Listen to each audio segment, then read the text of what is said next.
Okay, my name is John Horgan. I am a science journalist. I also teach at Stevens Institute of Technology, and I live right next to it here in Hoboken. And I've been a kind of science correspondent for a really long time for Blogging Heads TV and Meaning of Life TV, and now this little podcast that I do for Meaning of Life TV called Mind Body Problems. And with me today is a really great science writer, physics writer, primarily George Musser. Spent a lot of time at Scientific American, as I did. We didn't overlap there, but I've been reading his stuff for years. And what I wanted to talk to you about today, George, is specifically your book, which I'm holding up now, Spooky Action at a Distance. And I'm a little embarrassed to say this came out in 2015. And I'm a little embarrassed to say I just read it now. I wasn't really thinking much about physics in 2015. But now I'm in the middle of this project. I'm trying to learn quantum mechanics the way like a physicist would learn it with all the mathematics. Already that is turning out to be much harder than I expected. But your book blew my mind, man. It really did. I mean, because, and that's what I want to talk about today. So can you just give like a quick, I mean, I could give a quick overview of the book, but I'd rather that you do it. So go ahead. Yeah, I'm happy to. I should say, John, you've been an inspiration for me my entire career, such as it is as a science writer. The profile you did of the people at the Santa Fe Institute is classic, and I love your mind-body book too. I mean, going down to see Trivers, I mean, dude, it doesn't get better than that. And the Stu Kaufman story was deeply moving, and I hadn't actually known all that background of him. So it's an honor to be here with you. Oh, thank you. So Spooky Action at a Distance. I guess the book really began for me thinking about these phenomena in quantum mechanics of what Einstein called spooky actions, these strange coincidences or harmonies in the world. It's not really clear whether or what they're caused by, but things in the world seem to have a synchrony, you could say, that spans distance and even time, which I didn't really talk about in the book that much, but there's also a temporal element to this. Mm-hmm.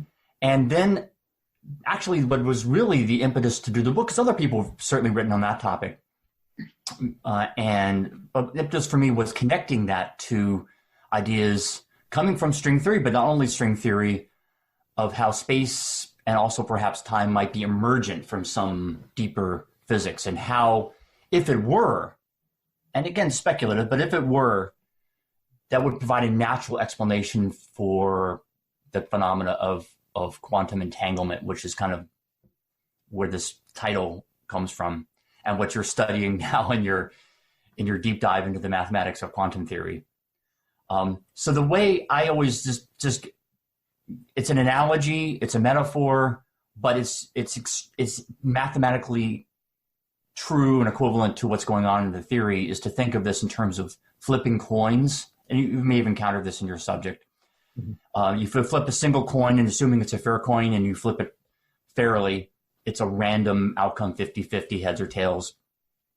And we can decide who gets the ball in soccer based on that, and all the vagaries of life can be decided randomly through a coin toss. And then, but we assume, and this is a basic assumption of what it means to be random, that individual coin tosses are independent of one another. So if I toss a coin and I toss it again, even the same coin, but certainly a different coin or a different person or a different place, those coin tosses will be uncorrelated with one another.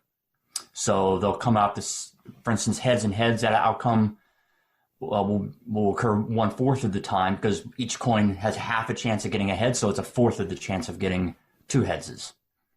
Two heads, whatever. Headses sounds better.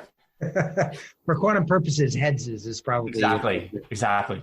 So in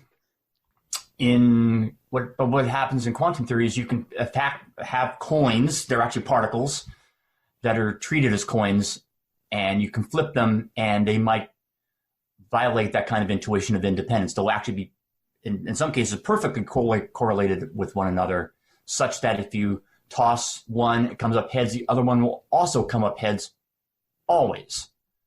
And that just obviously doesn't happen in our normal experience of random events. So the question is this seemingly esoteric phenomena, which actually turns out on examination to be ubiquitous in the world. It occurs in all sorts of processes in nature and is essential really to understanding the quantum influence in the world. What causes it? And the term spooky action or spooky actions at a distance was one way that, and Einstein thought about how it could happen, that there would have to be some kind of almost mystical force in nature that can, upon one coin turning out heads, would cause the other one to turn out heads as well. But that's not the only way to come about, to bring that kind of thing about. And that's where I go into the other ideas in the book. Well, what really surprised me, so first of all, I'm already trying to figure out, so this quantum project I'm involved in, of course, I'm going to try to turn it into a book. I've been really focused on learning quantum mechanics over the last, since the beginning of the pandemic, really, when all my summer plans were canceled. And I'm trying to figure out what I really need to know to say that I know quantum mechanics, with, of course, the caveat, which you have to mention, that nobody really understands quantum mechanics. But still, I want to know what I need to know, even to say that I don't really understand quantum mechanics in the same way that, let's say, a physicist would not understand it. And a lot of people say it's entanglement. It's this particular quantum effect that you were just describing, which doesn't make any sense in terms of our common sense understanding of the world that comes from particle physics, where you have, there are objects existing in space, and they can interact with each other either directly by bouncing off each other or via these forces. And quantum mechanics suggests that there's some kind of weird relationship between particles that doesn't make any sense in terms of classical mechanics. One of the really revelatory parts of your book for me was realizing that this debate over how things can influence each other, whether the actions have to be sort of directly mediated by forces or by other objects, or whether there can be something more mysterious at play. This has been going on for millennia, really. I mean, you trace it back to the ancient Greeks, and it was really highlighted by Newton, who had this theory of gravity that even Newton realized didn't really make any sense. I mean, you could say that gravity, as described by Newton, is spooky action at a distance, right? It really is. I think that's very well put. And I think just to take a step out of this for a second, kind of look at the whole history of it, and not just history, but by the way, I really bring up the history in order to illuminate our present circumstances. I think both the history is interesting in its own right, but also it's good to know there's a continuity of problems here. So what makes physics, and what makes it powerful, its ability to parse, its ability to set things on the shelf and go with what you know and don't worry about what you don't. So this is kind of the philosophical heart of the Newton-Leibniz debates and Newton-Cartesian debates at that time, and actually even the debates you have in quantum mechanics today, is that the quantum theory works very well. It literally has no exception to it has been found. So it works as well as possible, experimentally. Then Newton's laws of motion and of gravity at the time worked, and actually even today, with tiny exceptions out in the nth decimal place, works extremely well. So the practical side of physics says, I understand it in the way of any human understanding anything. I've got a set of principles, and they're mathematized, and they tell me everything from cannonball trajectories to particle decay, anything. What more do you want, people? And this is where the Newton, Leibniz, and that whole circumstance gets interesting, because it does help us understand today. Newton said, I feign no hypotheses about gravity, by which he meant, dude, just chill. We got this. We can predict all these things, the Kepler's laws of motion based on the laws of motion and of gravity, and that's great. But what Newton didn't say in that particular passage is that he was extremely troubled that the second side of physics, so you got the practical side, I can do these predictions, and then there's this principled side of what is causing that to happen. And that becomes practical, by the way, because physics works in this kind of stair-step process of you start and you explain a phenomena, and then you explain what explains, and you kind of go to the nth order of because, and why because on things. And that's kind of where we're at in quantum theory now. We've got this theory of quantum mechanics and its extensions in quantum field theory, standard model, the inklings of quantum gravity that work better than really we have any right as humans ever to expect. Why are we, our puny minds, able to understand this great universe of ours? But it's the next level of saying, well, what explains the thing that explains? What explains, in this case, this quantum entanglement, or this holism of the universe? There's different ways to explain it, that systems can behave as a unified whole, even if you can't explain their individual parts, which is what is happening in the coins. With the coins, you can explain their overall pattern, but not their individual outcomes.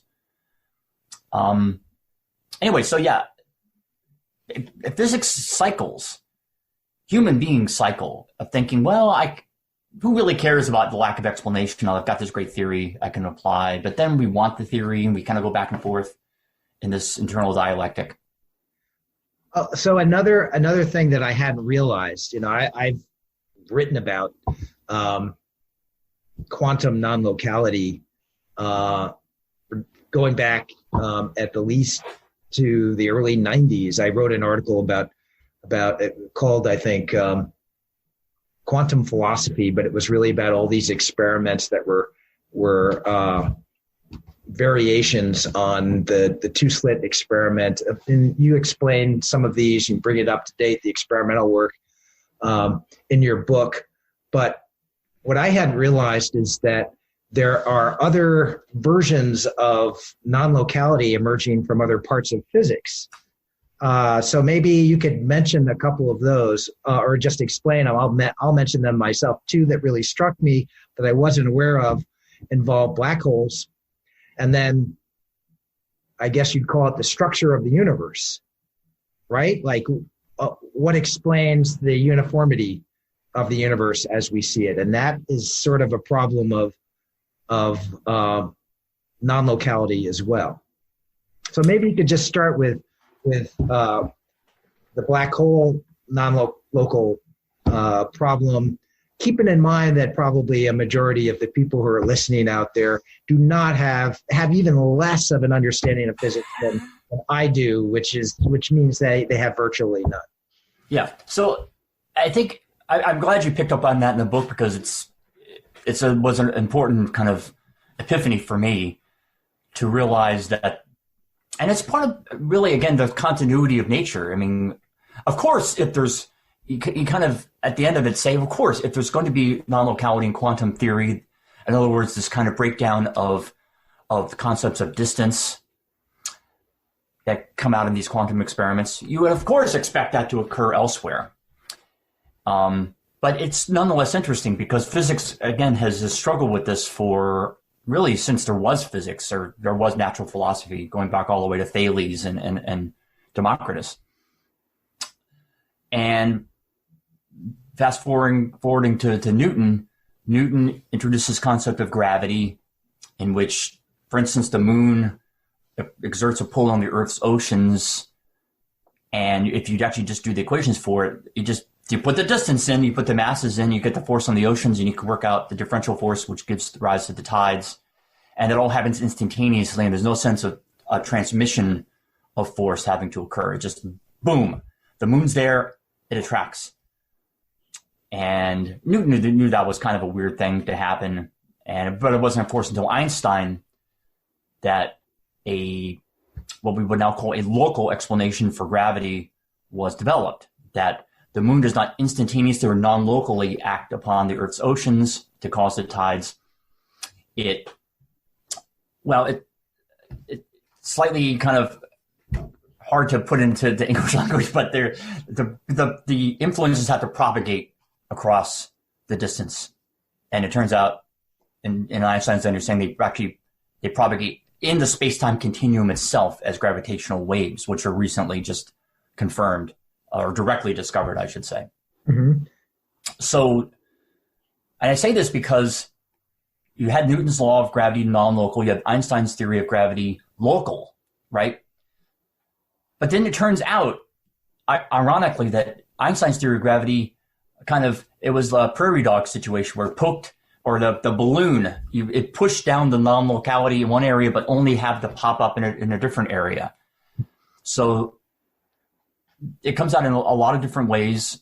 One way, which really recognized in the 50s, I think probably after Einstein had died, actually, is that concepts of energy, for example, cannot be localized. You can't really, in general relativity at least, and if you're providing a precise explanation for nature, not an approximate one. Approximate, we can talk about energy being localized, and here's some energy here in this room, or locked up in this particle, or in my oven, or something like that. But at the relativistic level, you can't really talk about energy being local. You can't really talk about anything being localized. The whole idea of a position in that theory is very fluid. And only in when gravity's very weak can we even approximately talk about positions. So then you get into the other phenomenon of gravity, and the kind of case study for it, as you say, is the black hole. And this is where the problem becomes a bit sharper. So a black hole is you can think of it just a gravitational cesspool. It's a gravitational pit, or a bottomless pit, they're observed in the universe, and they're theoretically understood to be one-way streets, you could say, or one-way processes, where if you throw something into a black hole, its gravity is so strong that thing can't get back out, no matter how fast it's moving. And the speed of limit is the speed of light. So because things can't exceed the speed of light, they're unable to escape the black hole. If they could, in theory, they could actually get back out of the black hole. So you've got these objects in the universe that kind of just suck things in. And then through the work of Stephen Hawking, it was realized, well, actually black holes also give stuff out due to processes at their perimeter. So you've got this kind of weird, they're black, so stuff can get sucked into them, but they also give stuff back out. And that turns out to lead to some paradoxes, which we can go into later if we really want. But the bottom line is that stuff seems to have to get back out of the black hole after all. So stuff has to exceed the speed of light in a sense, or it has to have the effect of exceeding the speed of light. That's not the same thing. And that's tantamount to a type of non-locality. It's just the idea of locality turns out to be quite closely related to the transmission of anything, but we always talk about it conventionally in terms of light, so speed of light.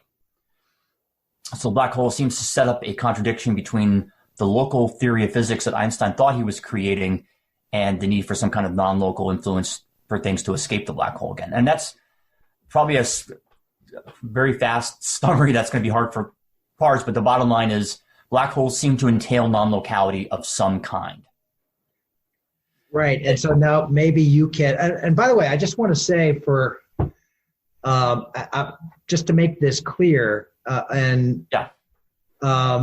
that what's at stake when we talk about locality versus non-locality is arguably our basic understanding of causes and effect, of sort of the underlying logic of nature. There are all these things, and one thing changes here, and that sets off a ripple of changes around it.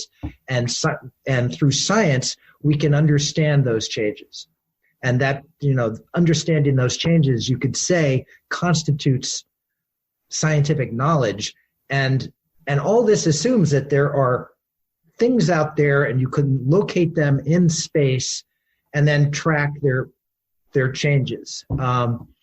And if you lose locality, then you possibly lose, the sort of the foundation, the basic logic of cause and effect, and of understanding anything, really.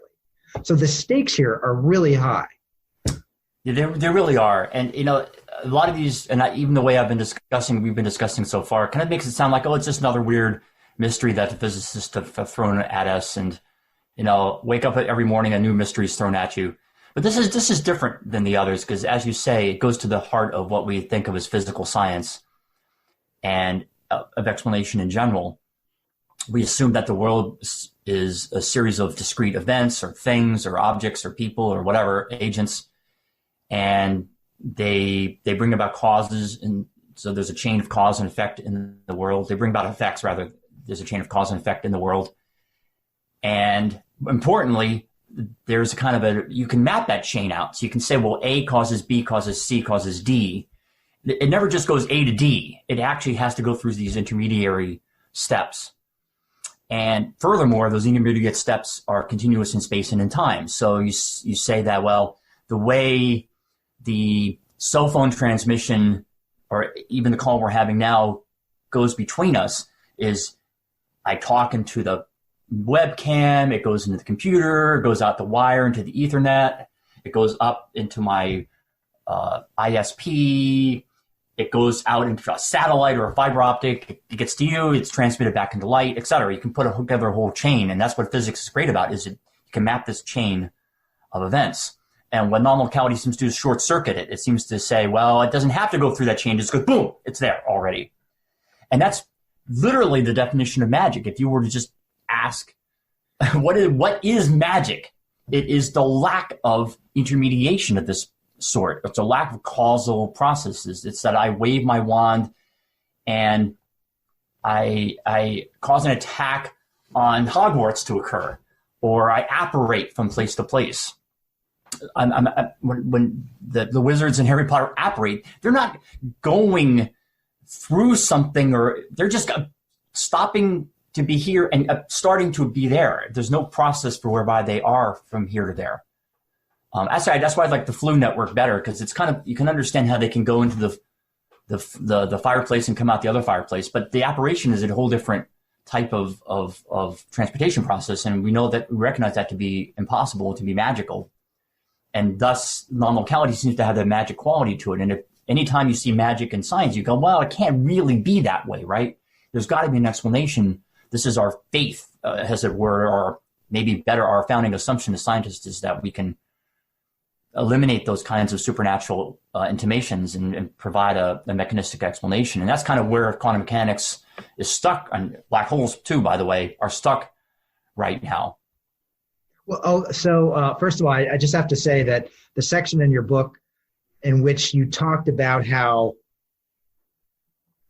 certainly in the time of Newton and going well before that, what we would call science and magic were all interwoven.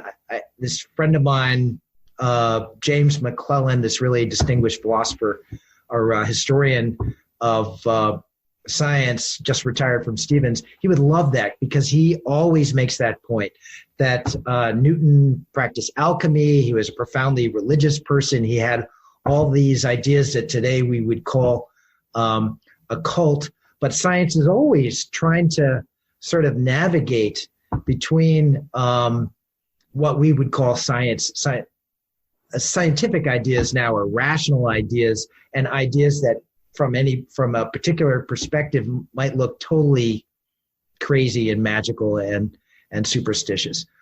But if you could just give one more example, and then I want to go on to beyond space and time.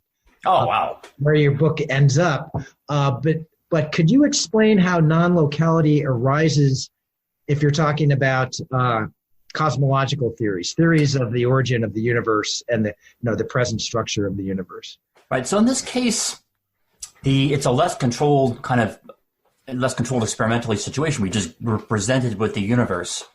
So it's not like we can manipulate particles or, in our mind's eye, manipulate black holes to understand the kind of non-locality that's there. So this kind of non-locality is more of an empirical or an observed one.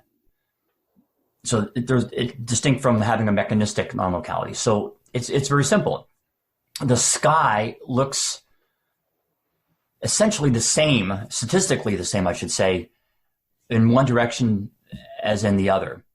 So if you go out as far as observations can go in distance and therefore in time, because of the way those two are the flip side of one another, you go out, going toward the Big Bang, right? You go billions of light years in one direction, and you see this, what we call the microwave background radiation. So you basically see the primordial gas or primordial plasma, which was just glowing in what later was turned into microwaves. And it was very uniform gas that filled the universe back 14 or 13.7 or 13.8 billion years ago or thereabouts, with some minor fluctuations, but essentially just a haze. And it had a certain temperature. And you go out to in my case, my right arm going way out in this direction to the south, and then you go with my left arm pointing straight to the north, and you imagine looking at the sky as far out in those two opposite directions as you can go, and they're the same gas, the same density, the same microwave emissions that we see today, the same temperature, and the same properties. So the gas seemed to have been very uniform and homogeneous out to the limits of our vision in every direction we can go. Now, what's mysterious about that is that those two areas on the sky that are not far out should never have been in causal contact with one another. And the reason is quite simple. Light has been traveling now for 13.8 billion years since those two patches on the sky. It's meeting in the middle at me. I'm kind of in the middle by definition of those two places. The light's coming from those two directions. It hasn't crossed yet to get to the other side. And it's the same in both those two directions. Those two places in the sky or the universe have never been in contact, and yet they're the same. So what it looks on the face of it, therefore, to be non-local. There's no causal connection between those two areas of the universe, yet they have synchronized their properties. So there are, in fact, when this phenomenon is first it's been known for a while, but it's really appreciated. I mean, the microwave background was discovered in the 60s, and really within a few years, people began to actually think about this in non-local terms. And Zeldovich, the great Russian physicist, thought maybe this is connected with quantum entanglement. And then a new idea, which you've written about, came out of this idea of cosmological inflation, which tried to provide a local explanation for this seemingly non-local feature. I won't go into the details here, but that theory itself has difficulties. It seems to require some kind of precursor to set it in motion that almost pushes your just question of non-locality just further back in time. It doesn't really solve it in a way. So this is just, again, you don't normally put it in the same sentence, let alone paragraph or whatever, as the quantum entanglement and the other phenomena. But I was very struck that it's actually very similar in many ways to those. And as I said, if you look historically, some of the early explanations for it indeed made the connection. Then that was lost historically and then had to be recovered more recently. Yeah, I'd never thought about inflation as being a kind of response to a problem of non-locality arising from thinking about the origin of the universe and its current uniformity. All right, so now I think you've set us up for a discussion of the stuff that you present at the end of the book, really beginning with the chapter "Space-Time is Doomed." So the way I understand it, you're saying that there are all these, I mean, it's more than hints, these signs that nature is giving us that are basic understanding of space. And let's just throw time in also, just, for now. And then maybe we can disentangle space and time. But that our basic concepts are flawed or incomplete, or that space is maybe thinking of nature in terms of being there, things moving around in space and forward in time. Maybe that's wrong, and there's some deeper level of reality from which what we call space and time emerge. And I had no idea, really, before reading your book, that there was so much creative thinking about this. So I don't know where you could possibly begin. This stuff is hideously abstract. Very abstract. But if you could give us some of the flavor of these sorts of ideas that go beyond or deeper than space-time, I think that people out there would find it fascinating. Yeah, let me do what I can. Let me again give some context to this. So this is the line of thinking, this question of how space and time are maybe constructs that is not really coming out of the non-locality, or at least not directly coming out of these earlier non-local phenomena that was of entanglement and so forth. It's kind of a different line of, though related, but distinct line of thinking about problems of understanding gravity and understanding how gravity relates to quantum theory, as they must. The universe is of a piece. It's not carved up into distinct domains. That's a human failing, that our theories can't capture that unity that we do observe in the natural world. So we want our theories to do so. And as you've written about it, as I've written about, there are lots of a lot of proposed explanations for the unity of the natural world, string theory, loop quantum gravity. And there's a lot of debates and often bad blood among these different camps. I think kind of unnecessarily. A lot of it's like big ender, little ender kind of debates. A lot of these physicists are really starting from the same principles and backgrounds, and they take it in different directions. And then they later kind of jam horns and get upset with one another. But it really, it's less than meets the eye, I think, a lot of these string wars, so-called. And then there's questions of empirical accessibility, which is obviously an issue. Our theories, if they're to count as physics, will ultimately make predictions that are novel, that's important, and testable. And we're just not at that stage yet. We're kind of in that early development of the field, and I think you have to kind of let it play out before being too harsh with your judgments. But being an asshole like I have been to the poor physicists. Yeah, I wasn't going to say that, John. No, I mean, just give it time, man. I mean, we're humans. We live on this earth such a short time, and these are big problems, so we shouldn't expect it to be done in our lifetime. And I think they have made progress, though it's frustratingly slow. Yeah. But this is all prelude to saying the following. Despite all those differences, despite all these disagreements, there's actually a lot of commonality among these positions. And one is that space, and probably time, so we'll just call it space-time for now, is derivative from something else. That itself is not spatial. So it's emergent in the same way that gases and crystals and materials are emergent from atoms and molecules. And so there's some kind of space atom in a way. Now, it's important. When this idea was first put forward, I mean, Heisenberg, some of the greats of the early 20th century thought about these ideas, and their initial take on it was, there's space atoms that create space. So you have a lot of space atoms, you have a big space.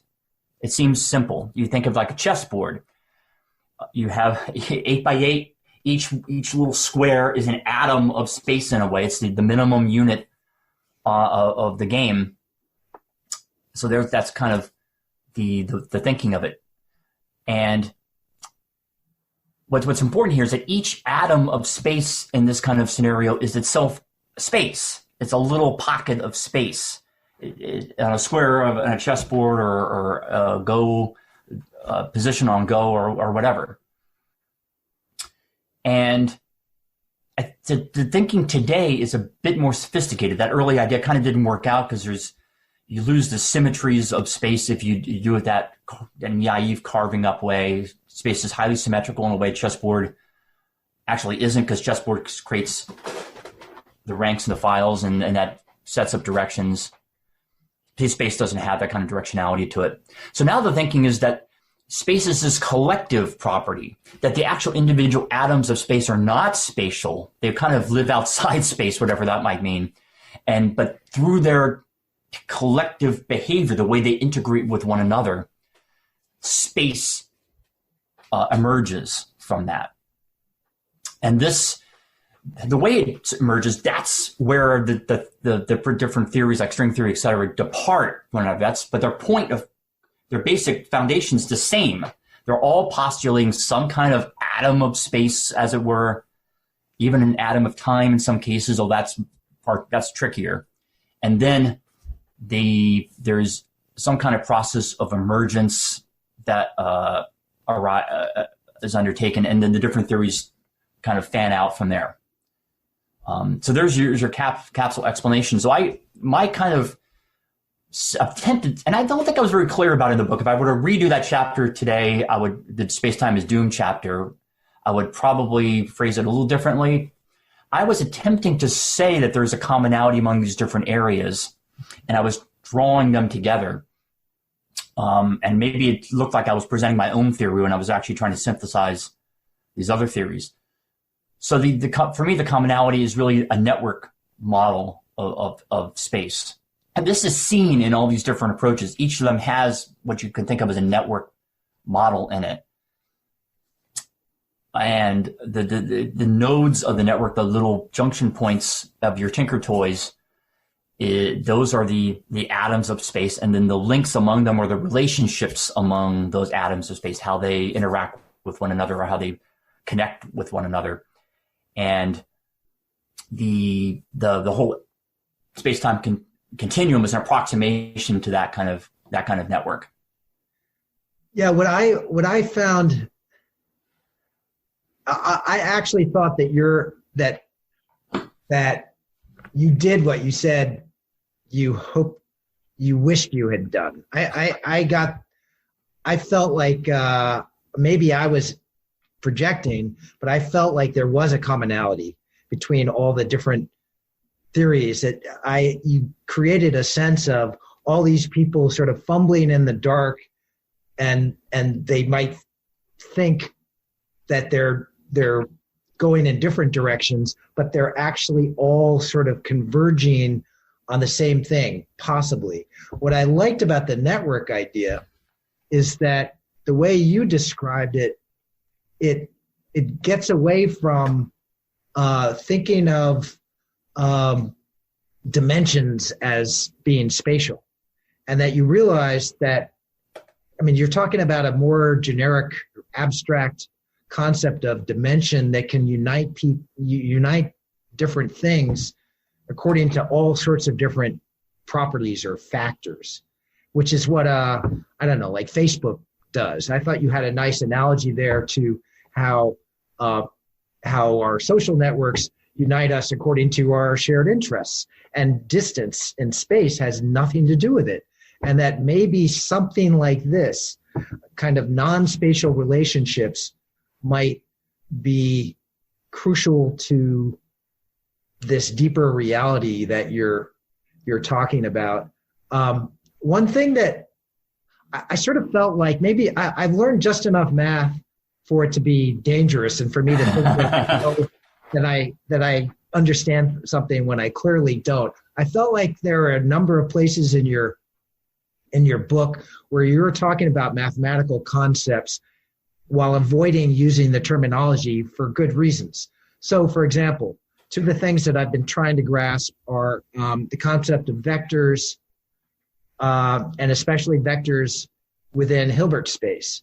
So there are vectors within ordinary 3D space, which sort of makes sense in terms of classical physics. So you're sort of tracking the velocity of particles and their direction, and you can represent that with these little arrows in a three-dimensional space. But then once you get to quantum mechanics, and I think this even happens in classical physics as well, the concept of a vector becomes much more abstract. And you're getting further and further away from objects moving through space or accelerating or whatever. And then with Hilbert space, which is what you need to understand, I don't know, quantum field theory or even just basic quantum mechanics, you've got infinite dimensions. And I'm still trying to figure out what exactly that means. And it seemed to me, when you're talking about networks of things that are connected in various ways, that struck me as being a Hilbert space-like concept. Is that? Yeah, I guess a couple of remarks. First of all, Hilbert space is infinite for some systems. You can have finite Hilbert spaces. That's what a qubit is in quantum computing, where there's a just discrete, in that case, 0 or 1, and then kind of the superpositions of those. You get infinite Hilbert space when you're talking things like momentum and position that have a continuous range of values. So, but to me, a Hilbert space, a Hilbert space is just a mathematical tool, and a space with a notion of distance within it, let's say. And it's not a place. It's not a thing in its own. You have to have some physical ingredients that behave, that the Hilbert space is useful for describing their behavior in. So, this gets to certain debates within philosophy as to whether the very concept of a thing evaporates at the deep level of nature. I think for the time being, I'm going to stick with that there are things, there are physical entities that bear structure, that have a structure to them. And the ones I talk about a lot in the book, for instance, are these D0 brains that are of M theory. These are particle-like ingredients that then connect in a network. So they're the nodes of the network in essence, and that give rise to space, or the quanta of volume that you might have in loop quantum gravity, for example. So I guess I wouldn't get so caught up in worried about the Hilbert space or configuration space. To me, they're mathematical tools. And then we can have another conversation at some point as to whether we really don't even need the physical entities, whether we can just get by with these mathematical tools. And maybe Sean Carroll could speak to that, or one of James Lademan, or one of these people who supports object structural realism and can think about whether the structure is all there is. Though I think even they would say, well, yeah, at the deep level, maybe there's no hard nuggets, no particles, etc. But certainly as you just march up the ladder, climb up the ladder of hierarchy in the world, yeah, you do get to something you can actually just kick with your foot and it'll fly off, and it's an actual thing in the world. That was a digression, sorry. Oh, that's okay. Listen, I hesitated to bring up Hilbert space, and I'm, like I said, I'm fumbling around in the dark. Let me we don't have a ton of time left, and there are some really big questions that I wanted to get into still. I'll just bring one right now, and this is I'd have to say maybe the most fundamental difference in our outlooks on theoretical physics right now, and it goes back a ways. So correct me if I'm wrong, but you seem to still believe that out of all this theoretical ferment, your book ends with this, what I would call, I've actually was trying to describe it to a friend of mine who's also a journalist. I described it as like a frenzy of wild speculation. All right. You've got, we can't explain these terms, but just to give people a sense of the kinds of ideas you get into, quantum graphity, GRAPHITY. I mean, I love some of these terms, but I know, these are the theories that are going beyond space-time and going beyond M theory and loop space theory to something deeper, of which those are just approximations. And to me, when I look at this, it seems clear that physics is kind of dissolving into fascinating, but ultimately untestable, unverifiable conjecture that will never converge on what lots of people still crave, and I'm assuming you still crave, which is the correct way of understanding reality, physical reality. Your book seems to provide all the evidence one could need that convergence, that achievement of consensus will never happen. We're going in the opposite direction. Although you make a plea for patience, I felt like that was, I took that very personally. I was thinking, sorry, John. No. I feel that way about myself. It's like, give these people a break. They're trying to understand. They're trying to solve the deepest mysteries of the universe. Why are you so impatient? But I love the ideas, but I'm looking forward. I'm trying to imagine where this can go. So I guess let me just ask you flat out, do you still think that someday we will find the correct theory of reality? I mean, just flat out, yes, I do. But that doesn't mean I don't acknowledge that there may not be one, that humans may not be up to that task. I guess it works on, you asked me on a Sunday, and it's Sunday now, so I'll just tell you my belief here is that yes. But maybe my agnostic view that if on Monday you would ask me would be, yeah, I think there should be, but more importantly, I think we need to act as if there were, because that's what drives science forward. So I think maybe the differences you and I have had in the past are temperamental. I'm the dude who loves the Indian buffets, and I order every single thing on the menu, and I think they're all great, except the eggplant. I'm a smorgasbord kind of person. I like diversity. I like thinking about ideas, and I think they're all cool. And I'm not really committed to any one of them. I just like them all. They're all lovely. And I think it's just fun as part of the puzzle and the play of this game that we're in intellectually to think about where these ideas are without being so worried about kind of what people 100 years are gonna be saying about it, because we're probably all just wrong, right?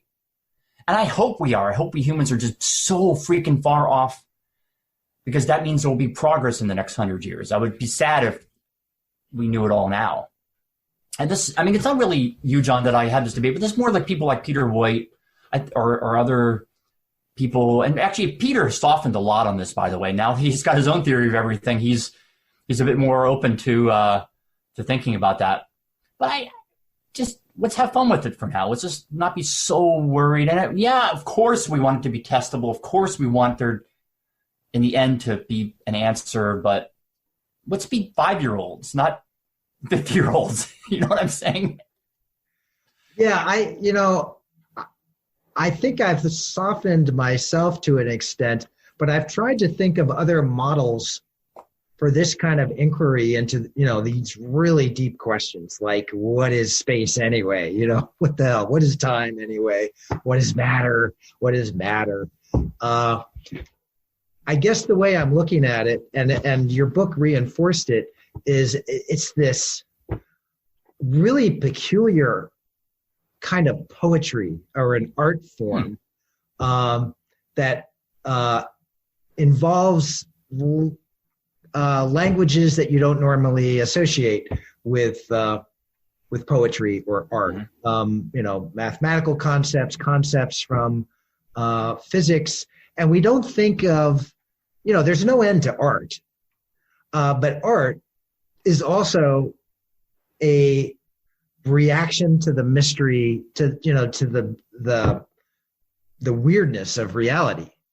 And art is constantly, the good art makes us go, holy shit, wow, I never thought of that before. It makes us see the world in a fresh way. And to me, that's sort of the point of science, the kind of science that I love as well. I mean, science has a practical purpose, of course, and it's shaped our world. And there are all these, there's science, kind of applied science and engineering, and quantum mechanics has accomplished a lot in that regard. But then there's the science I like, just sort of tears the scales from my eyes and makes me look at the world as if I was seeing it for the first time. And when you're questioning space and time and bringing up all these extraordinarily strange, creative theories, that strikes me as, it's like reading Joyce for the first time, or some modernist writer who makes you realize how much the way you look at the world just comes from habits of thought that you should be questioning. But there's no end to that. There's never going to be a final, the ultimate movie that tells us how the world is, or the ultimate poem or piece of music. It's ongoing. And the kind of physics that you're writing about, I think I would put in that category. It's never ending. I hope it's never ending, because, and this is something that I tried to write about in the End of Science. God forbid we find a theory so powerful that it dispels our sense of mystery and we just find something else to do.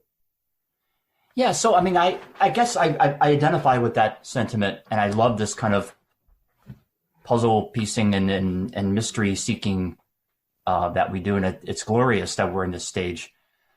I guess I do think art and science are, though very, very similar and come from the same impulse, are distinct in that with the art, the human experience, the subjective experience we have of the world, as you've written about eloquently, is incredibly diverse and never ending, because it builds on itself. It has kind of a self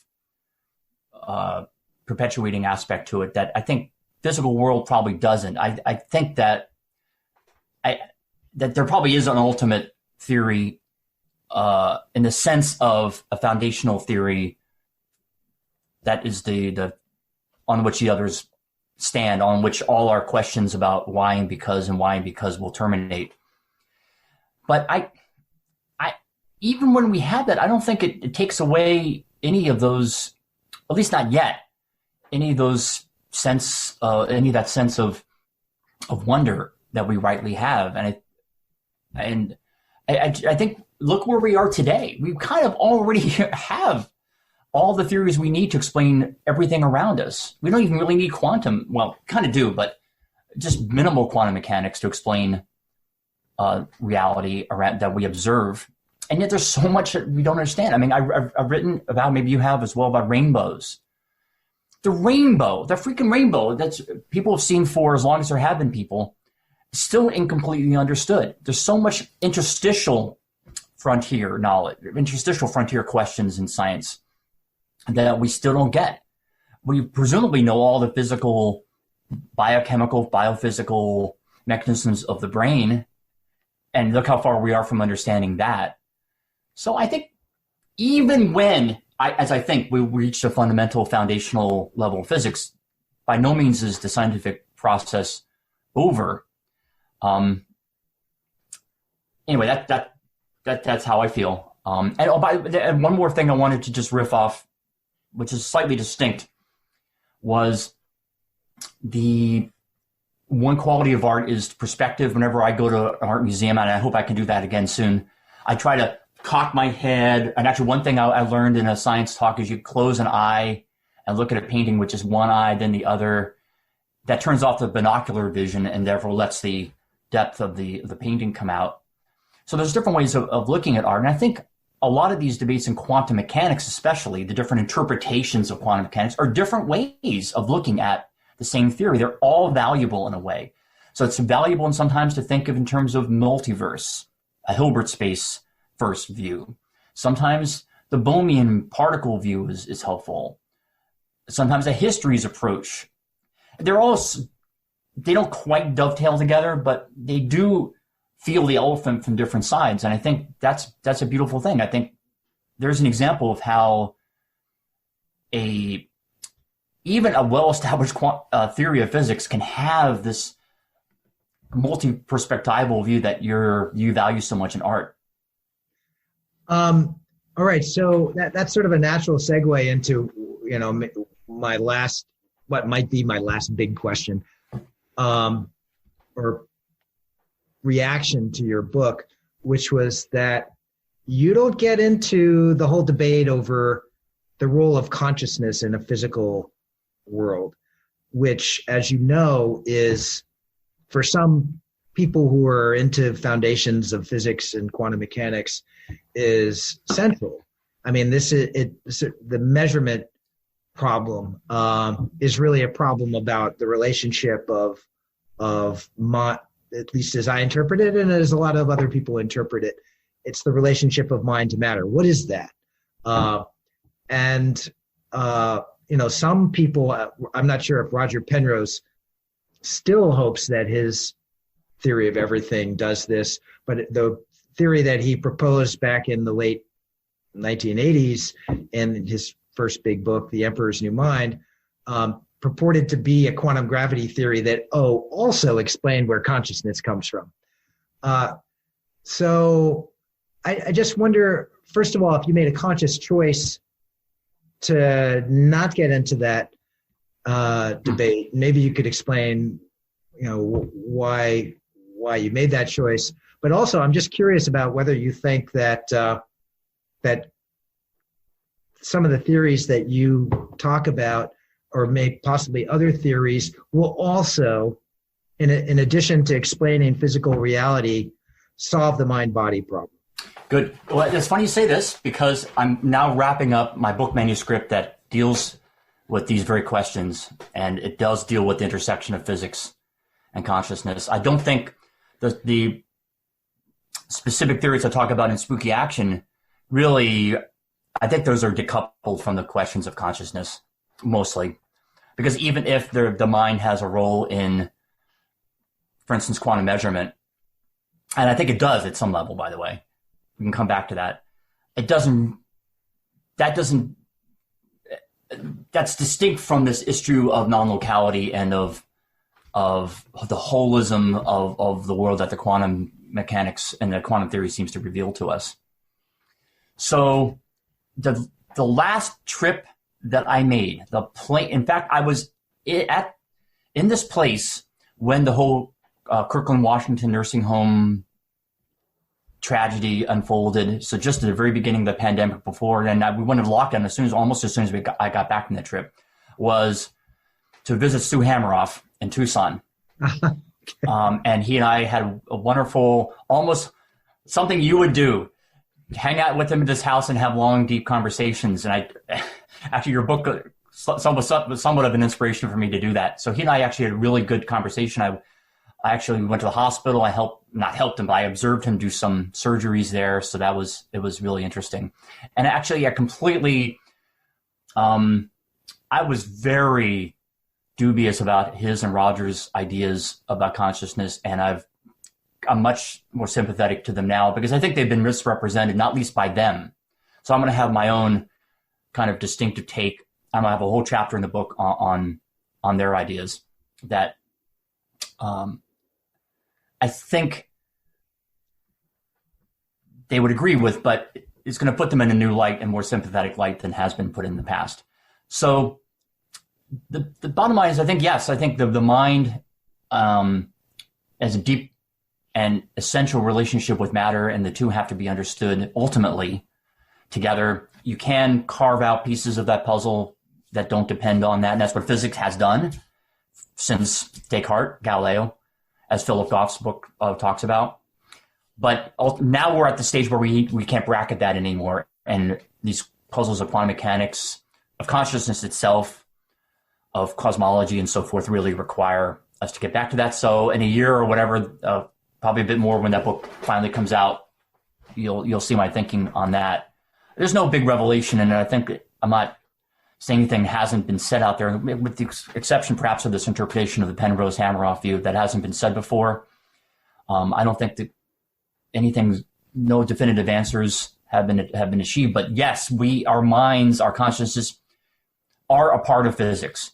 And to ignore that is to cut off an arm of physics, is to just not complete physics. We need that. What's fascinating about this era in science for me is that I feel we've moved really far away from the attitude in the late 80s and through much of the 90s in which what you might call materialism, or some people call it physicalism, was dominant. And so every explanation that counted had to be an explanation of something that's happening at the realm of matter to produce electromagnetism and nuclear decay and gravity and mind, consciousness and emotions and perceptions and all that. And I just assumed, I interviewed Francis Crick, who made consciousness a respectable scientific problem. And I just assumed that if there were going to be a theory of consciousness, of course, it would have to be a theory about stuff that's happening in the brain that produces consciousness. What's really fascinating to me is that today, that whole assumption has been challenged by some of the people who were central to the materialistic outlook, if you go back a couple of decades. So one of the most dramatic conversions really is Christoph Koch, one of the great neuroscientists in the world, who was the partner of Francis Crick, promoting the materialistic neural view of consciousness, who now promotes this theory, integrated information theory, that says that consciousness might be a general property of matter. It's panpsychism. Now, he's hedged his claim. Depends on who he's talking to, I think, whether or not he says, he believes in panpsychism, but he certainly has said it in the past. Meanwhile, there are some of these other philosophers and scientists, Donald Hoffman is one, who are promoting straight up idealism. Yep. The idea that mind is actually fundamental.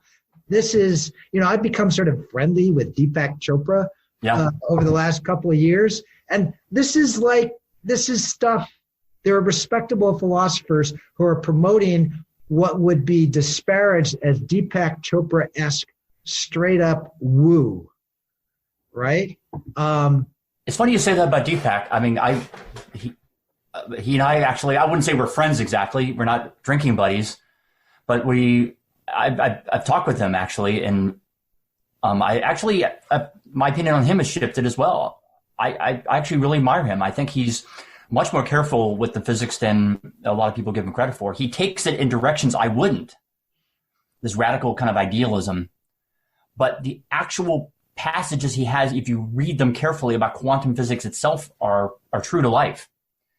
And I've talked to Don as well. He and I had a long conversation. He connects his ideas straight to string theory, straight to the work that Nima Arkani-Hammad is doing. Again, I have my doubts, deep doubts about that. I'm not sure that's the way to go, but it's, I think, indicative of a kind of intellectual environment we're in now, where these old barriers are for better or for worse, being crossed. And as you say, idealism, panpsychism are back on the table.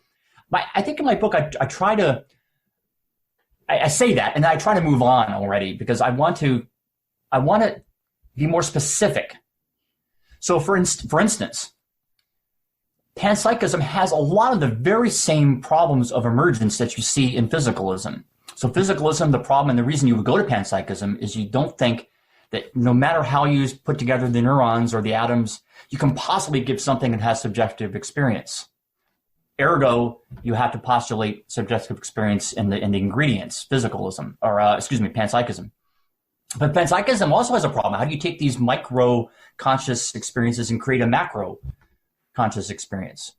So again, it's one of these things, like I was saying with quantum gravity, if you put aside kind of the disciplinary divisions, the questions are in common. There's common questions that have to be answered no matter which approach you take. In this case, what does it mean to emerge? How can something give rise to something that's not already there? So anyway, I get into that a little bit. Don't really go too much into idealism in my book, just for my own. I'm personally a bit skeptical about it. I've talked about Don Hoffman, and I interviewed him at length, and Marcus Muller, who has similar ideas. But anyway, you'll see. I mean, all these people that you know as well are in there. I can't wait to read this book. Well, we'll have to get together again and talk about it whenever that comes out. So we have been talking for about an hour. Anyway, I'll just reiterate that I loved your book. I'm going to hold it up again now.